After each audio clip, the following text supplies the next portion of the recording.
맛있는 야담.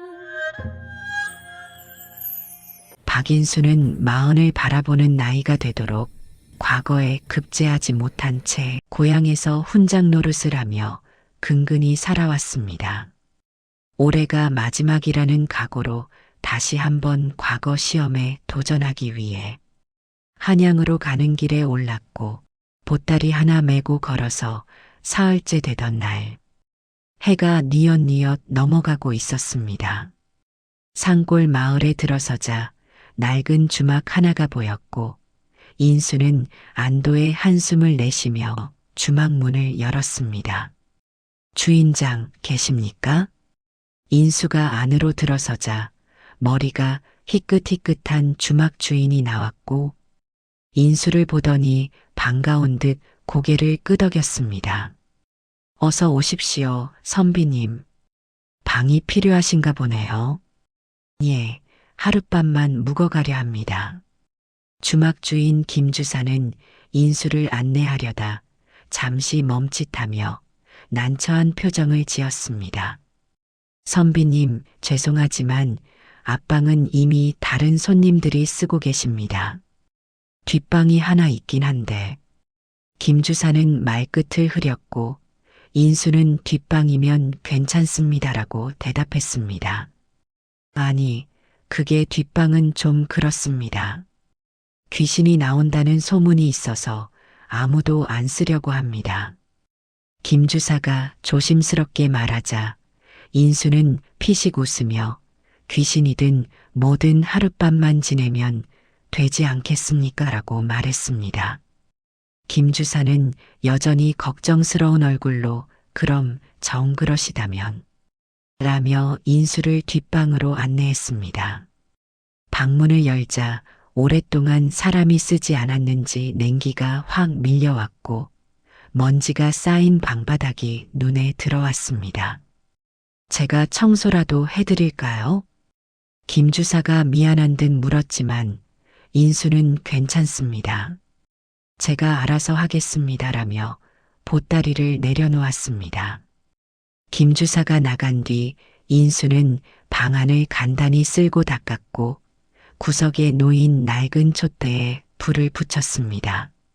저녁 식사를 마친 인수는 보따리에서 과거 시험 대비 책을 꺼내 펼쳤고 촛불 아래에서 글을 읽기 시작했습니다. 이번이 마지막 기회다. 반드시 급제해야 한다. 인수는 중얼거리며 책장을 넘겼고 밤이 깊어갈수록 주변은 더욱 조용해졌습니다. 자정이 넘어갈 무렵 갑자기 촛불이 심하게 흔들리기 시작했고 방 안 온도가 급격히 떨어지는 것이 느껴졌습니다. 인수는 책에서 고개를 들어 주위를 둘러보았고 닫혀있던 방문이 삐걱거리며 저절로 열리기 시작했습니다. 문틈 사이로 하얀 옷자락이 보였고 천천히 흰 한복을 입은 젊은 처녀가 모습을 드러냈습니다. 처녀의 얼굴은 달빛처럼 창백했고 긴 머리카락이 어깨를 덮고 있었으며 눈에는 깊은 슬픔과 원망이 가득했습니다. 당신도 다른 사람들처럼 도망갈 건가요?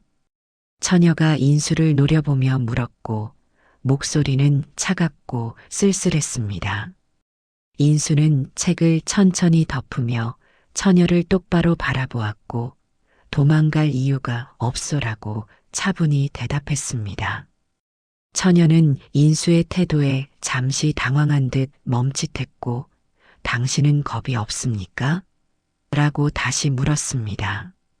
겁보다는 그대가 왜 이곳에 머물러 있는지 궁금하오. 인수가 담담하게 말하자 처녀는 그의 눈을 오래 바라보았고 눈가에 눈물이 맺히기 시작했습니다. 저는 단옥이라 합니다. 3년 전 이곳에서 억울하게 죽었습니다. 처녀는 떨리는 목소리로 말했고 눈물이 볼을 타고 흘러내렸습니다. 인수는 자리에서 일어나 단옥에게 다가갔고 무슨 일이 있었는지 이야기해 보시오라며 조용히 말했습니다. 단옥은 인수의 진심 어린 눈빛을 보고 마음이 흔들렸고 정말 들어주시겠습니까?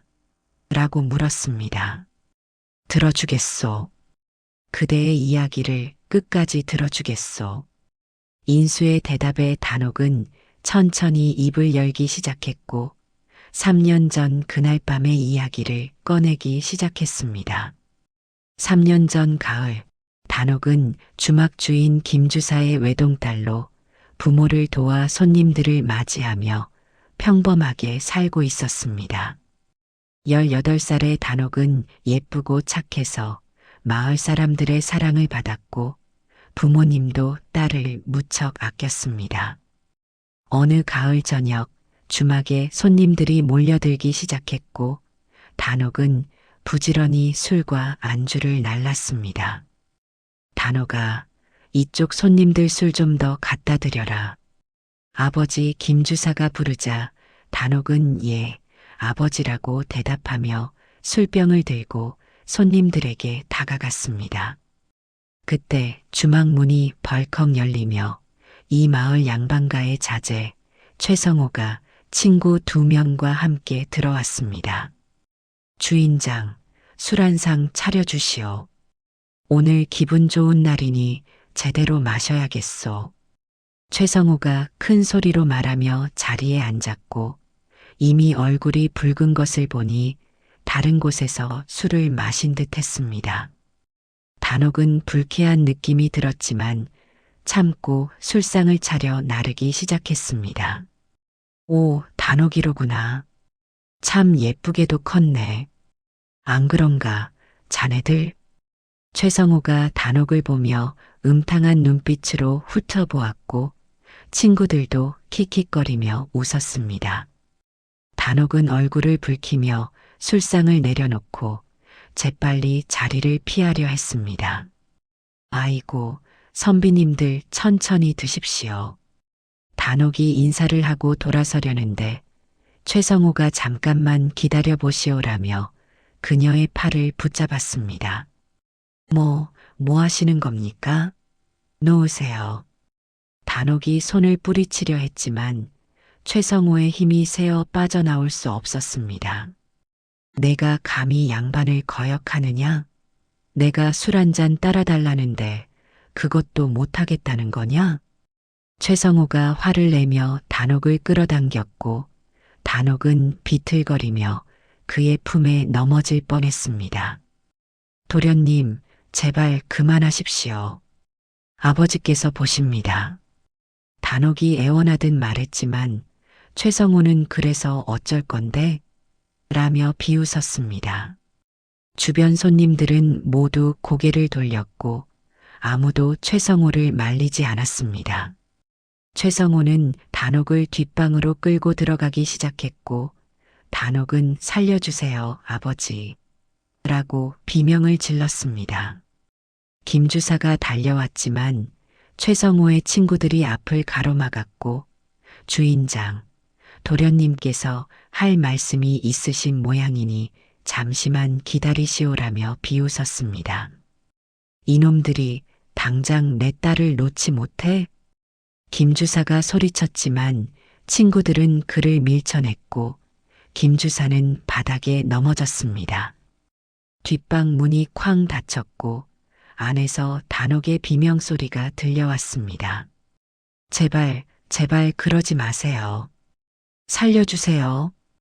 단옥은 필사적으로 저항했고 최성호의 얼굴을 핥히며 도망치려 했습니다. 이 계집이 감히. 최성호는 화가 나서 단옥의 멱살을 잡았고 조용히 하지 않으면 죽여버릴 거야라며 협박했습니다.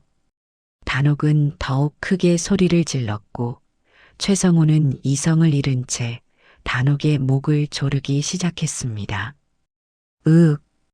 단옥은 숨이 막혀 몸부림쳤지만 최성호의 소나기는 점점 더 강해졌고 단옥의 의식은 점점 흐려졌습니다. 잠시 후 최성호는 자신의 손을 보며 정신이 번쩍 들었고 단옥이 축 늘어진 채 움직이지 않는 것을 보고 당황했습니다. 이럴 리가. 단호가, 정신 차려. 최성호가 단옥을 흔들었지만 단옥은 이미 숨이 끊어진 뒤였습니다. 친구들이 방 안으로 들어왔고 단옥의 모습을 보고 얼굴이 하얗게 질렸습니다. 도련님, 일을 어쩝니까? 닥치고 내 말대로 해. 이 일이 밖으로 새어나가면 우리 모두 끝이야. 최성호는 친구들과 함께 단옥을 방 천장 들보에 목을 맨 것처럼 꾸미기 시작했고 자살로 위장했습니다. 한참 뒤 김주사와 아내가 뒷방문을 부수고 들어왔을 때는 이미 모든 것이 끝난 뒤였습니다. 단호가, 우리 딸, 단호가. 어머니는 딸의 시신을 끌어안고 오열했고 김주사는 최성호를 향해 내 이놈이 우리 딸을 죽였구나 라고 소리쳤습니다. 주인장, 무슨 말씀을? 단호기가 스스로 목을 맨 것 아니오? 우리는 아무것도 한 게 없어. 최성호는 뻔뻔하게 거짓말을 했고 친구들도 우리는 밖에서 술만 마시고 있었습니다라며 거들었습니다. 김주사는 관아에 달려가 우리 딸이 최성호에게 죽임을 당했습니다라고 호소했지만 관아에서는 증거가 없다며 받아들이지 않았습니다. 최성호는 그날 밤 아버지 최 판서에게 달려가 사실을 털어놓았고 최 판서는 걱정 마라. 내가 다 처리하겠다라며 아들을 안심시켰습니다. 최 판서는 관아에 거액의 뇌물을 바쳤고 김주사를 찾아가 입 다물고 있으면 돈을 주겠지만 계속 떠들고 다니면 너희 가족 모두 죽는다라고 협박했습니다. 결국 단옥의 죽음은 자살로 결론이 났고 김주사 부부는 억울함을 사귀며 살아야 했습니다. 단옥의 이야기가 끝나자 인수는 주먹을 불끈 쥐었고 손톱이 손바닥에 박힐 정도로 분노가 치밀어 올랐습니다. 그런 일이 있었다니 말도 안 됩니다. 인수의 목소리는 떨렸고 눈에는 눈물이 맺혔습니다. 단옥은 눈물을 흘리며 계속 말했습니다. 부모님께서 관아에 여러 번 호소했지만 최 판서의 권력 앞에 모두 묻혔습니다. 그대의 부모님은 지금 어디 계시오? 인수가 조심스럽게 묻자 단옥은 더욱 슬픈 표정을 지었습니다. 어머니는 제가 죽은 지 석 달 만에 슬픔을 이기지 못하고 돌아가셨습니다. 단옥은 말을 이어가기 힘들어했고 한참을 멈췄다가 다시 입을 열었습니다. 아버지는 그 후 사람이 완전히 달라지셨어요. 술만 드시고 주막도 제대로 운영하지 못하십니다. 인수는 단옥의 손을 잡으려 했지만 그녀의 손은 허공을 스쳐 지나갔고 인수는 안타까운 표정을 지었습니다. 저는 부모님께서 한을 품고 돌아가신 것이 가장 슬픕니다. 제가 죽어서도 부모님을 편히 쉬게 해드리지 못했어요. 단옥이 오열하자 인수는 내가 반드시 그대의 억울함을 밝혀 최성호를 벌하고 그대 부모님의 한도 풀어드리겠소라고 다짐했습니다. 단옥은 믿기지 않는다는 표정으로 인수를 바라보았고 정말 그럴 수 있으시겠습니까? 라고 물었습니다. 내 목숨을 걸고 약속하겠소. 인수의 단호한 대답에 단옥은 잠시 말을 잇지 못했고 하지만 선비님, 과거 시험은 어찌하시려고요? 라고 조심스럽게 물었습니다. 한양까지 가려면 내일 새벽에 떠나셔야 합니다. 시험이 며칠 남지 않았다고 들었습니다. 단옥이 걱정스럽게 말하자 인수는 고개를 저었습니다. 과거는 내년에도 볼 수 있지만 그대의 원한은 지금 풀어야 하오. 하지만 선비님께서는 10년 동안 과거를 준비하셨다고 하지 않으셨습니까? 단옥이 안타까워하자 인수는 씁쓸하게 웃었습니다. 그게 뭐 그리 중요하겠소. 그대의 억울한 죽음 앞에서 과거 따위는 아무것도 아니요. 단옥은 인수의 진심을 느끼고 눈물을 흘렸고 정말 감사합니다라고 말했습니다. 인수는 내일 아침부터 조사를 시작하겠소. 그대 아버지께 먼저 이야기를 들어야겠소라며 계획을 세우기 시작했습니다. 이튿날 아침 동이 트자마자 인수는 방에서 나와 김 주사를 찾아갔습니다. 김 주사는 마당에서 멍하니 앉아 있었고 인수가 다가가자 선비님, 어젯밤 괜찮으셨습니까? 라고 물었습니다. 주인장, 단옥의 이야기를 들었습니다. 인수의 말에 김 주사는 깜짝 놀라며 몸을 떨었고 단옥이가 나타났습니까? 라고 다급히 물었습니다. 그렇습니다. 그리고 3년 전 그날 밤의 진실도 모두 들었습니다. 인수가 조용히 말하자 김 주사는 고개를 떨구고 눈물을 흘리기 시작했습니다. 주인장께서는 그날 밤의 진실을 아시지 않습니까? 인수가 물었고 김 주사는 고개를 끄덕였습니다. 알고 있습니다. 최성호 그놈이 우리 딸을 죽였습니다. 김 주사는 주먹으로 땅을 내리쳤고 하지만 최 판서가 무서워 말하지 못했습니다라며 자책했습니다. 이제라도 진실을 밝혀야 합니다. 제가 함께하겠습니다.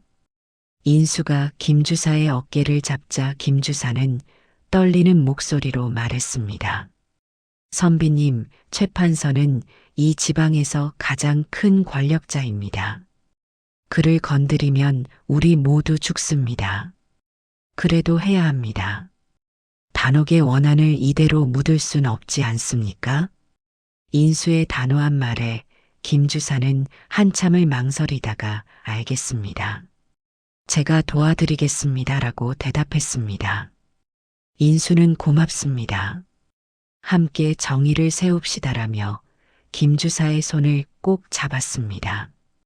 며칠 후 인수는 마을 곳곳을 돌아다니며 3년 전 그날 밤의 증인을 찾기 시작했습니다. 3년 전 가을, 주막에서 무슨 일이 있었는지 아시는 분 계십니까? 인수가 마을 사람들에게 물었지만 모두들 고개를 저으며 모르는 일입니다라고 대답했습니다. 어떤 이는 그런 일에 끼어들지 마시오. 최 판서가 가만두지 않을 것이오라며 경고하기도 했습니다. 인수는 좌절하지 않고 계속 마을 주막과 장터를 돌며 사람들을 만났고 사흘째 되던 날 한 노인이 조심스럽게 다가왔습니다. 선비님, 저를 따라오십시오. 노인은 주위를 살피며 인수를 한적한 곳으로 데려갔고 그날 밤 주막에 묵었던 나그네가 하나 있었습니다라고 귀띔했습니다. 지금 어디 계십니까? 인수가 급히 묻자 노인은 이웃 마을에 산다고 들었습니다. 이름은 박서방이라 합니다라고 알려주었습니다. 인수는 노인에게 거듭 감사를 표하고 곧바로 이웃 마을로 향했습니다. 이웃 마을에 도착한 인수는 사람들에게 박서방을 수소문했고 마을 어귀의 작은 초가집을 찾아갔습니다. 박서방 계십니까? 인수가 문을 두드리자 50대쯤 되어 보이는 사내가 나왔고 누구십니까? 라고 물었습니다. 3년 전 가을 산골 마을 주막에 묵으셨던 분이 맞으십니까? 인수의 말에 박서방의 얼굴이 굳어졌고 그 일을 왜 묻는 겁니까? 라며 경계했습니다. 인수는 자초지종을 설명했고 단옥의 억울함을 풀어주고 싶습니다. 도와주십시오라고 간곡히 부탁했습니다. 박서방은 한참을 망설이다가 한숨을 내쉬며 입을 열었습니다. 저도 그날 밤 뒷방 옆방에 묵고 있었습니다. 처녀의 비명소리를 분명히 들었습니다. 그 외에 더 보신 것은 없습니까? 인수가 다그쳐 묻자 박서방은 고개를 끄덕였습니다. 최성호 일당이 뒷방에서 황급히 나가는 것을 봤습니다. 얼굴에 피가 묻어 있었고 옷도 흐트러져 있었습니다. 박서방의 증언에 인수는 그렇다면 관하에 증언해 주실 수 있겠습니까? 라고 물었습니다. 선비님, 저도 그러고 싶습니다만 최 판서가 무섭습니다. 제게도 처자식이 있습니다. 박서방이 난처해하자 인수는 제가 반드시 박서방과 가족을 지키겠습니다라며 설득했고 박서방은 고민 끝에 알겠습니다. 도와드리겠습니다라고 대답했습니다. 인수는 박서방에게 감사 인사를 하고 마을로 돌아왔고 주막에 도착하니 최성호의 하인들이 기다리고 있었습니다. 박 선비님이십니까? 우리 도련님께서 뵙자 하십니다. 하인들은 인수를 애워싸며 따라오십시오라고 말했고 인수는 알겠소라며 담담히 따라 나섰습니다. 최판서 댁에 도착하니 넓은 사랑채에 최성호가 비스듬히 기대앉아 있었고 인수를 보자 비웃음을 지었습니다. 시골 선비 주제에 쓸데없는 일에 끼어들고 있다지. 과거 시험은 포기했소? 최성호가 냉소적으로 말하자 인수는 정의를 세우는 것이 과거보다 중요하오라고 대답했습니다. 정혜? 웃기는 소리하고 있네. 여기서 당장 물러나지 않으면 목숨도 부지하기 힘들 것이오. 최성호가 협박했지만 인수는 협박으로는 진실을 막을 수 없소라고 당당히 말했습니다. 최성호는 화가 나서 자리에서 벌떡 일어났고 이놈이 정말 죽고 싶은가 보구나라며 소리쳤습니다. 단옥을 죽인 죄 반드시 밝혀낼 것이오. 인수의 말에 최성호는 얼굴이 하얗게 질렸고 당장 이 마을을 떠나지 않으면 후회할 것이오라고 다시 협박했습니다. 인수는 최성호를 똑바로 바라보며 후회할 사람은 당신이오라고 말하고 당당히 사랑채를 나섰습니다. 그날 밤 인수가 주막 뒷방에 돌아오니 단옥이 나타나 선비님 위험합니다. 제발 그만두십시오라고 애원했습니다. 단옥 걱정 마시오. 이미 시작한 일입니다. 끝까지 하겠소. 인수가 단호히 말하자 단옥은 눈물을 흘리며 선비님께서 다치시면 어쩌려고 그러십니까? 라고 울먹였습니다. 인수는 그대가 3년 동안 겪은 고통에 비하면 아무것도 아니오라며 단옥을 위로했습니다. 단옥은 한참을 망설이다가 선비님, 그날 밤 제가 입었던 옷이나 증거가 될 만한 물건이 있을지도 모릅니다라고 말했습니다. 어디 있소? 인수가 급히 묻자 단옥은 제 옷은 아버지께서 차마 버리지 못하고 뒷방 괴짝에 넣어두셨을 겁니다라고 대답했습니다. 인수는 곧바로 김주사를 찾아가 단옥의 옷을 보여주십시오라고 부탁했고 김주사는 떨리는 손으로 괴짝을 열었습니다. 괴짝 안에는 하얀 저고리와 치마가 조심스럽게 개켜져 있었고 김주사는 이것이 딸아이가 마지막으로 입었던 옷입니다라며 눈물을 흘렸습니다. 인수가 옷을 조심스럽게 꺼내 살펴보니 옷깃에 핏자국이 묻어 있었고 옷을 펼치는 순간 무언가가 바닥에 떨어졌습니다. 이것은? 인수가 떨어진 물건을 집어들자 옥으로 만든 비녀가 손에 쥐어졌고 비녀에는 최씨 가문의 문양이 선명히 새겨져 있었습니다. 이것이 결정적 증거입니다. 최성호의 것이 분명하오. 인수가 비녀를 치켜들자 김주사는 그렇습니다. 분명 도련님네 집안 문양입니다라며 고개를 끄덕였습니다. 단옥의 귀신이 나타나 비녀를 보며 그것은 최성호가 제 머리에 꽂으려다 떨어뜨린 것입니다라고 말했습니다. 인수는 비녀를 소중히 품에 넣으며 이제 최성호를 벗어날 수 없을 것이오라고 다짐했습니다.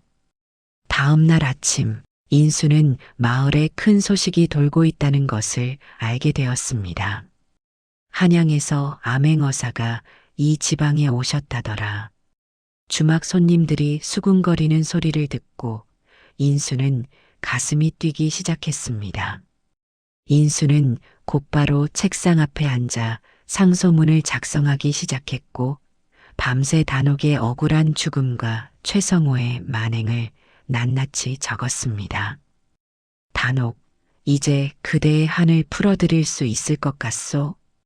인수가 중얼거리자 옆에 서 있던 단옥의 귀신이 정말 가능할까요?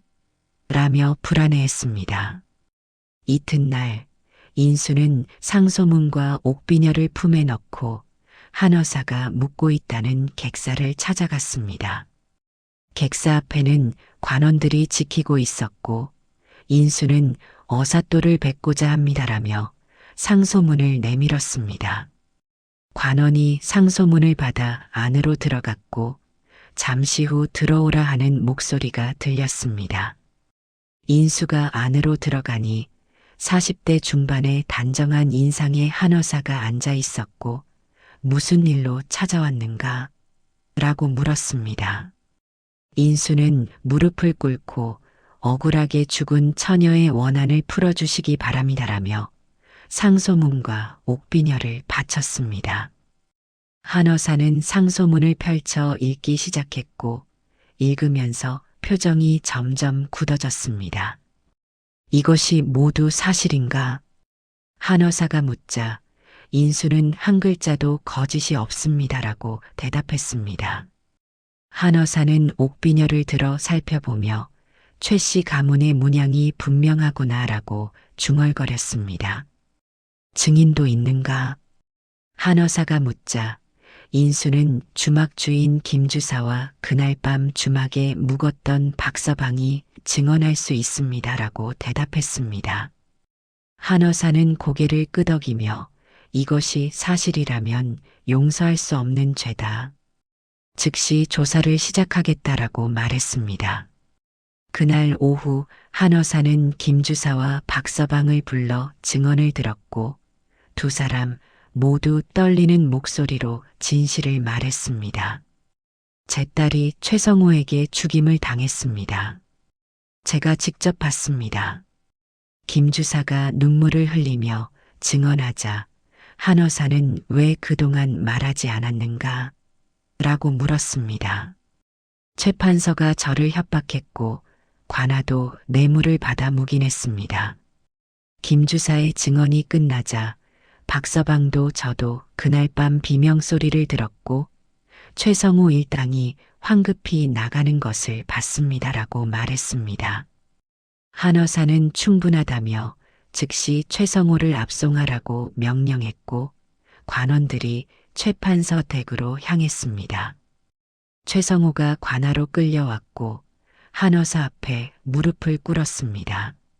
내가 3년 전 주막에서 단옥을 죽였다는 것이 사실인가? 한의사가 엄하게 묻자 최성호는 아닙니다. 저는 아무것도 하지 않았습니다라고 부인했습니다. 한의사는 옥비녀를 내밀며 그렇다면 이것은 어찌 된 일인가? 내 집안 문양이 선명히 새겨져 있지 않은가? 라고 다그쳤습니다. 최성호는 옥비녀를 보고 얼굴이 하얗게 질렸고 말을 잇지 못했습니다. 바로 그때 최 판서가 관아에 나타나 어사또, 이것은 모함입니다. 제 아들은 결백합니다라며 아들을 감싸려 했습니다. 한의사는 최 판서를 노려보며 증거와 증인이 명백하니 변명은 소용없다. 물러가시오라고 엄하게 꾸짖었습니다.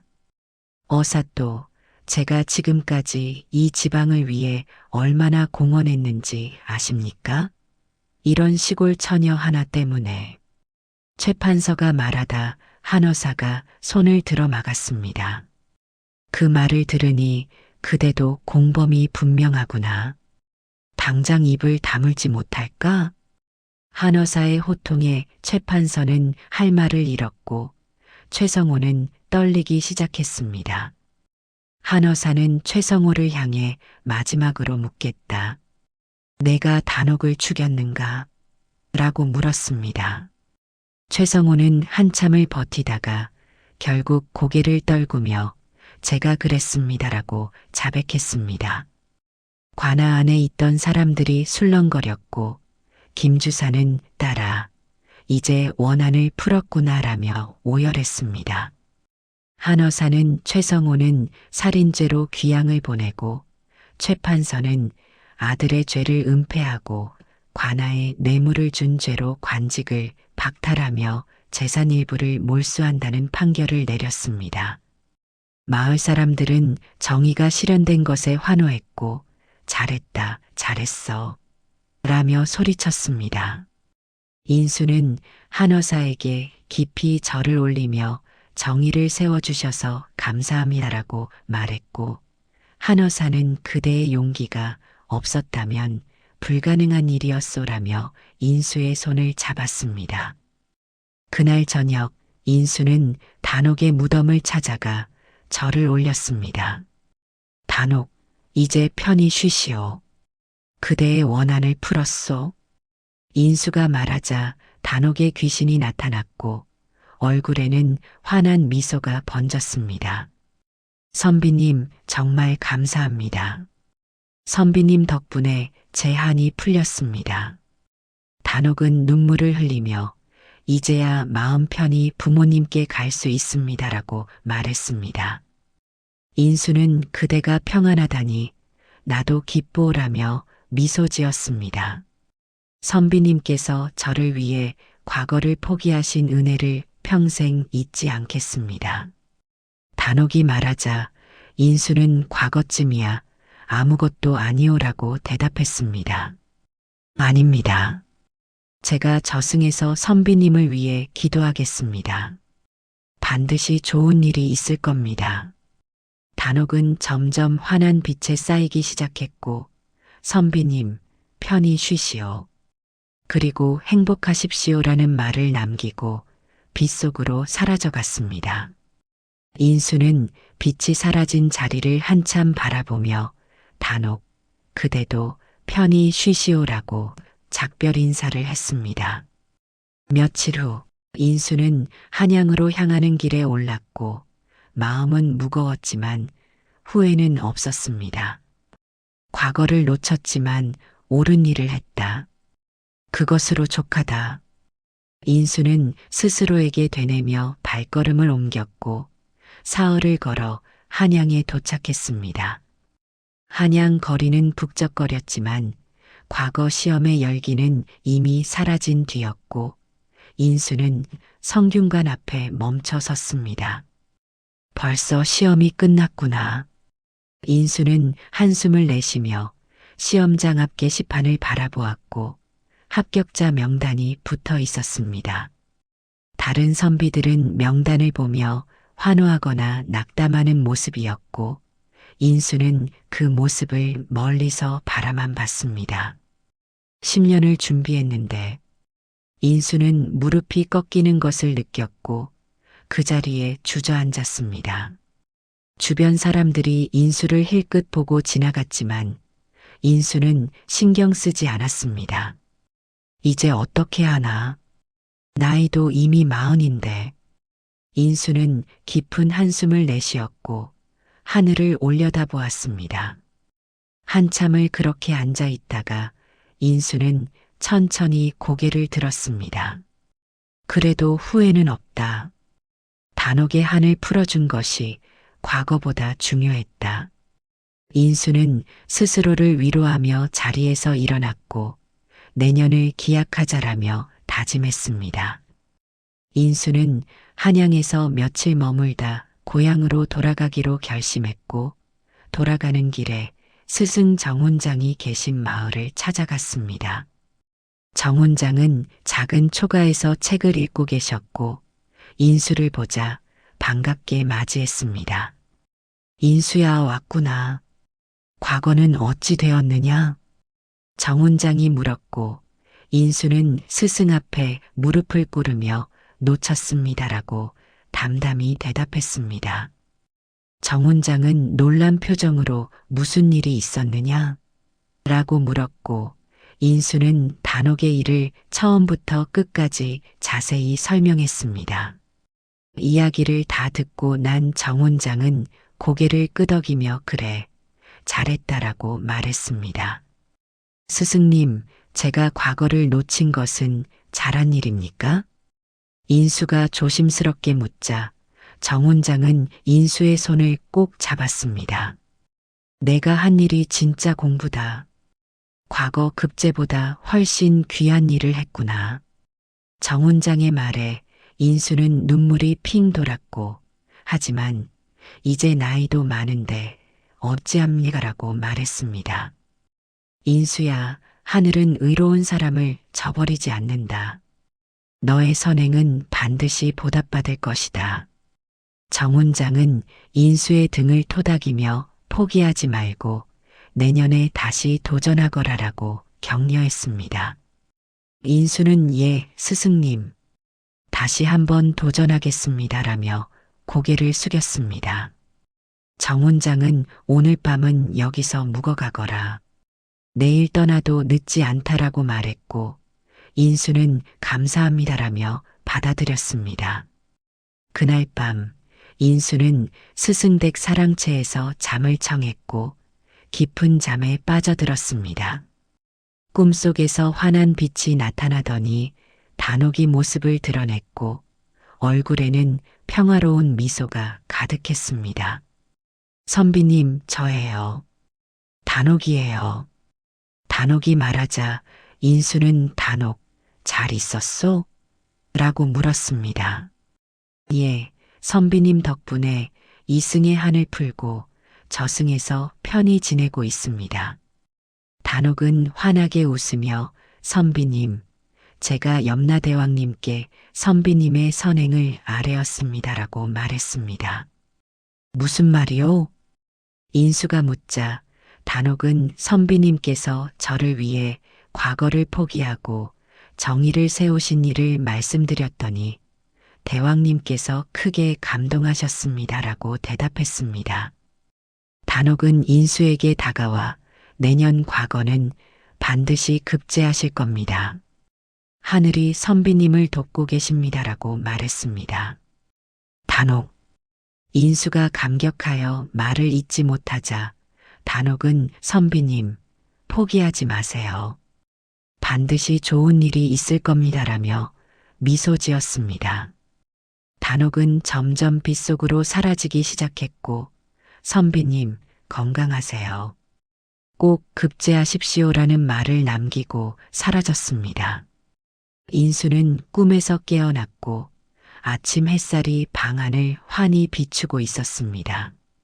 단옥의 말이 사실이 되길. 인수는 중얼거리며 일어났고 마음속에 새로운 희망이 싹트기 시작했습니다. 이듬해 봄, 인수는 다시 한양으로 올라가 과거 시험에 응시하기로 결심했고 스승 정훈장이 직접 나와 배웅해 주었습니다. 인수야, 이번에는 반드시 좋은 결과가 있을 것이다. 하늘이 너를 돕고 있으니 걱정 말거라. 정훈장의 격려에 인수는 깊이 절을 올렸고 스승님, 다녀오겠습니다라며 길을 떠났습니다. 한양으로 가는 길에 인수는 단옥이 묻힌 마을을 지나게 되었고 잠시 발걸음을 멈춰 무덤을 찾아갔습니다. 무덤 앞에는 김주사가 심은 꽃들이 활짝 피어 있었고 인수는 무릎을 꿇고 절을 올렸습니다. 단옥, 내가 다시 과거에 도전합니다. 그대가 꿈에서 해준 말을 믿고 최선을 다하겠소.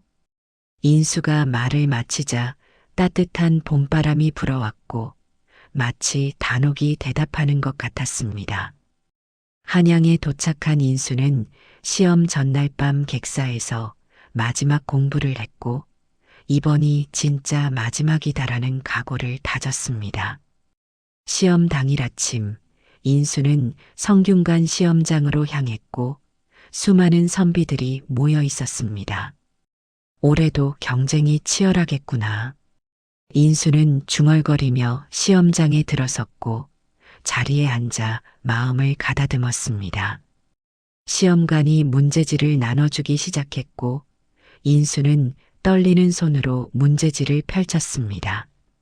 첫 번째 문제를 읽는 순간 인수의 가슴이 쿵쾅거리기 시작했습니다. 정의와 인간의 도리에 대해 논하라. 인수는 문제를 보자마자 단옥의 얼굴이 떠올랐고 붓을 들어 답안을 쓰기 시작했습니다. 정의란 권력 앞에 굽히지 않고 진실을 밝히는 것이며 인간의 도리는 약자를 돕고 불의에 맞서는 것입니다. 인수는 단옥의 억울한 죽음과 자신이 진실을 밝힌 과정을 글에 담아냈고 붓끝에서 진심이 흘러나왔습니다. 한 사람의 목숨은 천하보다 무겁고 억울함을 풀어주는 것은 과거 급제보다 소중합니다. 인수는 자신의 경험을 바탕으로 진솔하게 답안을 작성했고 시험관들이 감동할 만한 글을 완성했습니다. 시험이 끝나고 며칠 뒤 합격자 발표가 있는 날이 왔고 인수는 떨리는 마음으로 성균관으로 향했습니다. 성균관 앞에는 수많은 선비들이 모여 있었고 모두 합격자 명단을 확인하려 안간힘을 쓰고 있었습니다. 인수는 천천히 게시판에 다가갔고 장원급제자 명단이 가장 위에 붙어 있었습니다. 맨 위에 큰 글씨로 박인수라는 이름이 적혀 있었고 인수는 그 자리에서 멈춰 섰습니다. 이럴 수가. 인수는 믿을 수 없다는 표정으로 자신의 이름을 몇 번이나 확인했고 눈물이 흘러내리기 시작했습니다. 주변 사람들이 장원급제자가 나왔다 며 환호했고 인수를 축하하기 시작했습니다. 인수는 그 자리에 무릎을 꿇고 하늘을 향해 두 손을 모았습니다. 하늘이시여 감사합니다. 단옥 정말 고맙소. 당신 덕분입니다. 인수는 눈물을 흘리며 단옥에게 감사를 전했고 마음속으로 당신의 은혜를 평생 잊지 않겠소라고 다짐했습니다. 인수는 급히 고향으로 돌아가 스승 정훈장에게 소식을 전했고 정훈장은 소식을 듣자마자 기뻐하며 눈물을 흘렸습니다. 하늘이 내 선행을 알아보았구나. 정말 잘했다, 인수야. 정훈장은 인수를 끌어안으며 이제 너는 백성을 위해 일할 수 있게 되었구나라고 말했습니다. 인수는 스승님 덕분입니다. 스승님께서 가르쳐 주신 대로 살았을 뿐입니다라며 감사를 표했습니다. 정훈장과 작별 인사를 한 인수는 단옥이 묻힌 마을로 향했고 김주사를 찾아갔습니다. 주인장, 제가 장원급제를 했습니다. 단옥 덕분입니다. 인수의 말에 김주사는 깜짝 놀라며 정말입니까? 축하드립니다. 라고 기뻐했습니다. 단옥의 무덤에 가서 인사드리고 싶습니다. 인수의 부탁에 김주사는 저도 함께 가겠습니다라며 인수를 안내했습니다. 무덤 앞에 도착한 인수는 깊이 절을 올렸고 단옥, 당신이 해준 말이 사실이 되었소. 정말 감사하오라고 말했습니다. 김주사도 무릎을 꿇고 따라 내가 선비님을 도와주었구나. 고맙다라며 눈물을 흘렸습니다. 인수는 무덤을 어루만지며 이제 벼슬에 나가 단옥처럼 억울한 사람들을 도울 것이요. 그것이 그대에게 보답하는 길이오라고 다짐했습니다. 따뜻한 봄바람이 불어왔고 무덤가의 꽃들이 하늘거렸으며 인수는 단옥이 미소 짓고 있는 것 같은 느낌을 받았습니다. 10년 후 인수는 조정에서 인정받아 지방 수령으로 임명되었고 발령지가 단옥이 묻힌 마을이 있는 고을이었습니다. 이것도 인연이로구나. 인수는 임명장을 받아들며 감회에 젖었고 단옥, 내가 돌아갑니다라고 중얼거렸습니다. 부임 당일 인수는 관하로 들어가기 전에 먼저 단옥의 무덤을 찾아가기로 했습니다. 관복을 벗고 평복으로 갈아입은 인수는 아무도 모르게 주막 마을로 향했고 옛날 김주사의 주막을 찾아갔습니다. 주막은 여전히 그 자리에 있었지만 김주사는 이미 세상을 떠났고 이웃 사람이 운영하고 있었습니다. 김주사 어르신은 언제 돌아가셨습니까? 인수가 물었고 주막 주인은 3년 전에 평안히 돌아가셨습니다. 딸 무덤 옆에 묻혔습니다라고 대답했습니다. 인수는 가슴이 먹먹해졌고 그래도 딸과 함께 계시니 다행이군요라며 한숨을 내쉬었습니다. 인수는 단옥의 무덤으로 향했고 무덤 옆에 김주사의 무덤이 나란히 있었습니다. 주인장, 편히 쉬고 계십니까? 이제 단옥과 함께 계시니 마음이 편하시겠습니다. 인수는 김주사의 무덤에 먼저 절을 올렸고 단옥의 무덤 앞으로 다가갔습니다. 단옥, 내가 돌아왔소. 이제 이곳에 수령이 되었으니 그대와 그대 부모님의 넋을 제대로 기리겠소. 인수는 무덤 앞에서 깊이 절을 올렸고 한참을 그렇게 앉아 있었습니다. 이튿날 인수는 석공을 불러 단옥의 무덤에 비석을 세우기로 했습니다. 비석에 무엇이라 새기시겠습니까? 석공이 물었고 인수는 열려 단옥지묘라 크게 새기고 아래에 단옥의 억울한 죽음과 정의가 실현된 이야기를 새겨 넣으시오라고 말했습니다. 비석에는 단옥이 최성호에게 억울하게 죽었지만 정의로운 선비의 도움으로 진실이 밝혀졌다는 내용이 자세히 새겨졌습니다. 며칠 후 비석 제막식이 열렸고 마을 사람들이 모두 모여들었습니다. 오늘 이 비석을 세우는 것은 단옥의 억울함을 기리고 정의는 반드시 승리한다는 것을 기억하기 위함입니다. 인수가 말하자 마을 사람들은 박수를 쳤고 수령님 고맙습니다라며 감사를 표했습니다. 인수는 매년 단옥의 기일에 직접 제사를 지냈고 제물을 정성껏 준비하여 무덤 앞에 올렸습니다. 단옥 한 해도 거르지 않고 찾아왔소. 그대의 은혜를 잊은 적이 없소. 인수는 제사를 지낼 때마다 단옥에게 감사를 전했고 마음속으로 그녀를 기렸습니다. 인수는 수령으로서 마을 처녀들의 안전을 위해 야간 순찰을 강화했고 부당한 일을 당한 백성들을 적극적으로 보호했습니다. 수령님, 저희 딸이 양반집 자제에게 괴롭힘을 당하고 있습니다.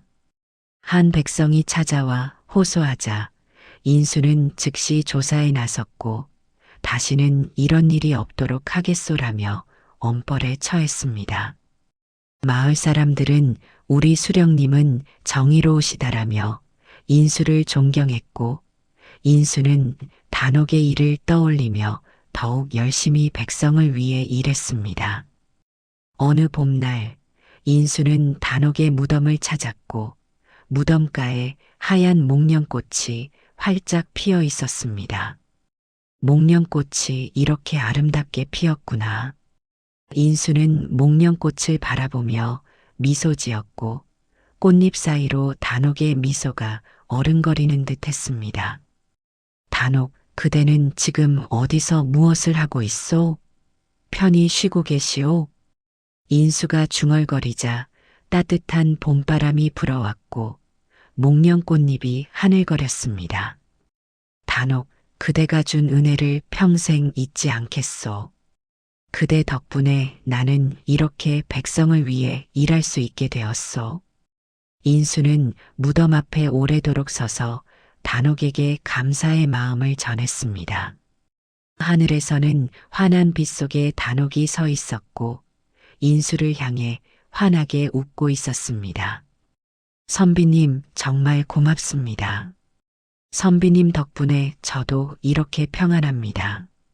단옥은 부모님과 함께 저승에서 행복하게 지내고 있었고 인수가 백성을 위해 일하는 모습을 지켜보며 흐뭇해했습니다. 인수는 무덤을 돌아보며 천천히 발걸음을 옮겼고 내년에 또 찾아오겠소라며 작별 인사를 했습니다. 무덤가의 목련꽃이 바람에 흔들렸고 마치 단옥이 손을 흔드는 것 같았습니다. 인수는 관아로 돌아가며 단옥, 그대가 있어, 내가 있어. 평생 그대를 기억하겠소라고 다짐했습니다. 그렇게 인수는 평생 단옥의 은혜를 잊지 않고 백성을 위해 헌신했고 정의로운 수령으로 이름을 남겼습니다. 단옥의 이야기는 마을에서 대대로 전해졌고 사람들은 정의는 반드시 이긴다는 교훈을 가슴에 새겼습니다.